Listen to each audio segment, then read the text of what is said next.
दुर्लभ मानव जन्म की कीमत बतलाने के लिए इस जन्म की कीमत को पाने और इसे सफल बनाने के लिए ही संत महापुरुष अवतरित होते हैं।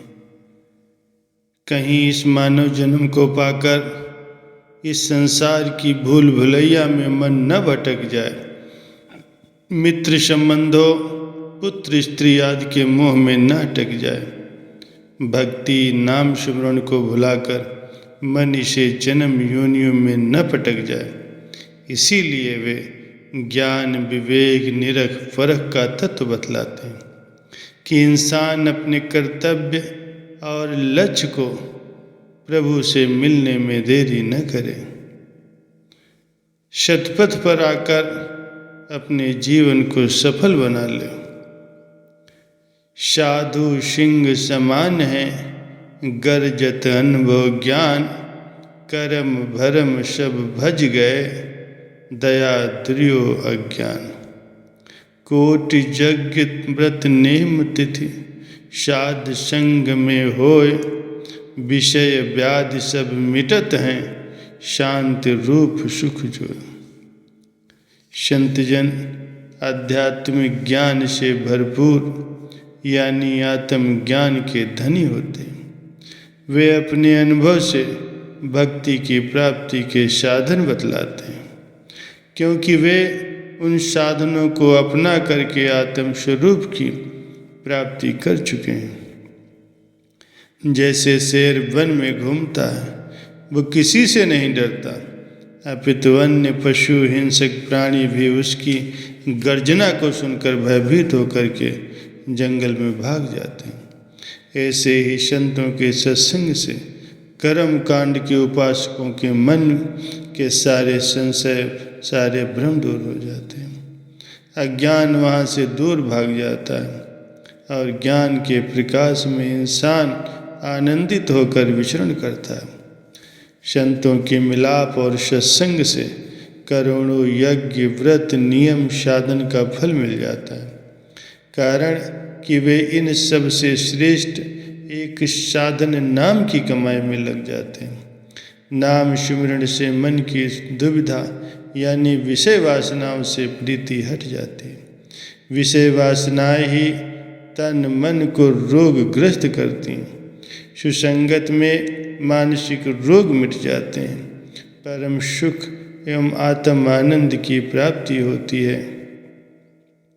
अवधूत दत्तात्रेय जी ने राजा यदु को अपने अनुभव के माध्यम से सत्संग दिया। भगवान श्री कृष्ण जी ने उद्धव को ज्ञान दिया। उसमें दत्तात्रेय जी के जीवन में वैराग्य की प्राप्ति के साधनों का उपदेश दिया। सो दत्तात्रेय जी ने कहा कि हे राजन, चराचर विश्व के कुछ तत्वों से जो मैंने प्रेरणा ली है, शिक्षा ली है, उनका सार मैं तुम्हें सुनाता हूँ।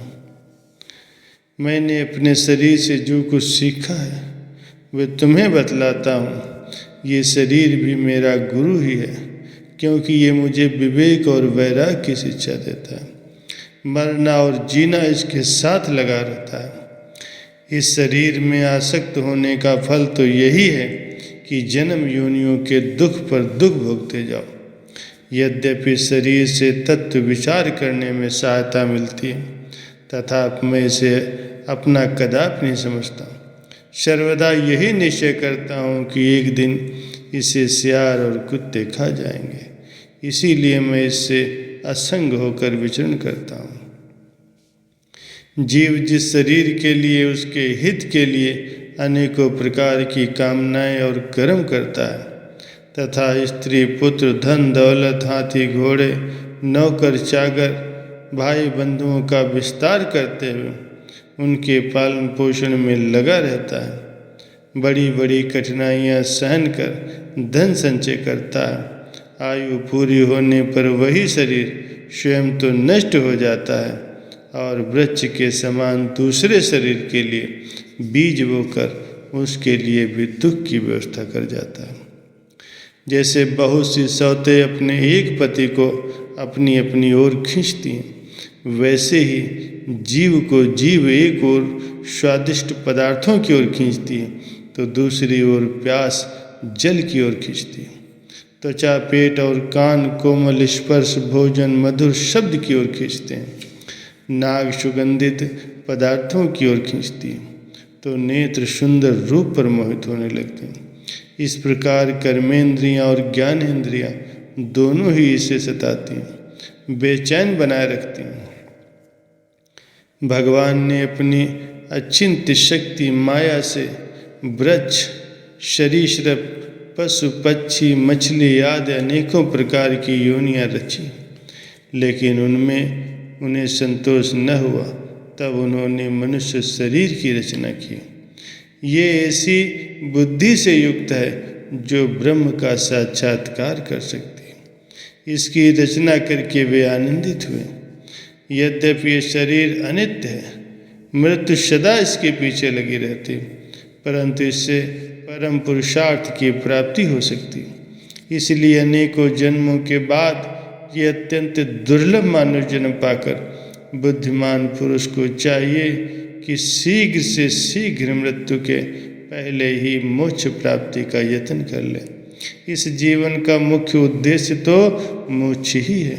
विषय भोग तो सभी योनियों में प्राप्त होते हैं, इसीलिए उनके संग्रह में ये अमूल्य जीवन नहीं खोना चाहिए। राजन, ये सब सोच विचार कर मुझे जगत से वैराग्य हो गया। मेरे हृदय में ज्ञान विज्ञान की ज्योति लगी। अब मैं स्वच्छंद रूप से इस पृथ्वी पर विचरण करता हूँ। न तो कहीं मेरी आसक्ति है, न ही कोई अहंकार है। राजन, केवल गुरु के यथेष्ट ज्ञान से पूर्णतः लाभ तब तक नहीं होता जब तक कि उस पर मनन करके निरख परख कर कर्तव्य पालन न करें, भक्ति में उन्नति के साधन अपनाएं। भगवान श्री कृष्ण जी ने कहा, उद्धव, हमारे पूर्वजों के भी पूर्वज राजा यदु ने इस सत्संग से समस्त आसक्तियों से छुटकारा पा लिया और समदर्शी आत्म स्थित को प्राप्त हो गया। इस प्रकार से तुम्हें भी सभी आसक्तियों से छुटकारा पा करके समदर्शी हो जाना चाहिए। नेत्रों द्वारा किसी संत या गुरुदेव के दर्शन करो, उनसे ध्यान योग के द्वारा ब्रह्म को देखो। जब अंतर चक्षु खुल जाएंगे तो कुबुद्धि यानी मलिन विचार, मन के संशय, भ्रम सभी मिट जाएंगे। हर जगह ब्रह्म यानी परमात्मा के दर्शन होंगे। मन को एकाग्र करके भगवान की मधुर लीला, महिमा और आनंद में कथा को सुनो। कानों से भगवान के अगम अगोचर चरित्रों को सुनकर उन्हें विचार द्वारा अपने अंतर में भरो। ऐसा करने से भक्ति का ज्ञान प्राप्त होगा। त्वचा इंद्रिय को तब साधन से जीत लो, ऐसा चरणदास जी के गुरुदेव सुखदेव मुनि ने कहा। संत जन यही कहते हैं कि इंद्रियों पर नियंत्रण करने की ठान लो, इन्हें विषय वासनाओं में न जाने दो। ऐसे जीतो कि संसार की ओर से इनका ख्याल ही ना आए, संसार भूल जाए और भगवान का नाम हृदय में बस जाए। यही अवस्था परम पद की है, अर्थात मोक्ष की है।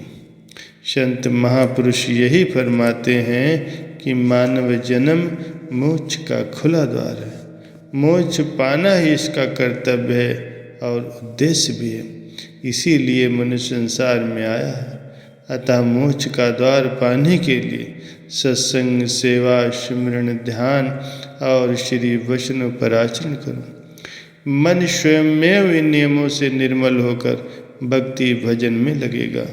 अभ्यास करते करते आत्मानंद को पाएगा, संसार भूल जाएगा और मानव जन्म का ध्येय पूरा हो जाएगा।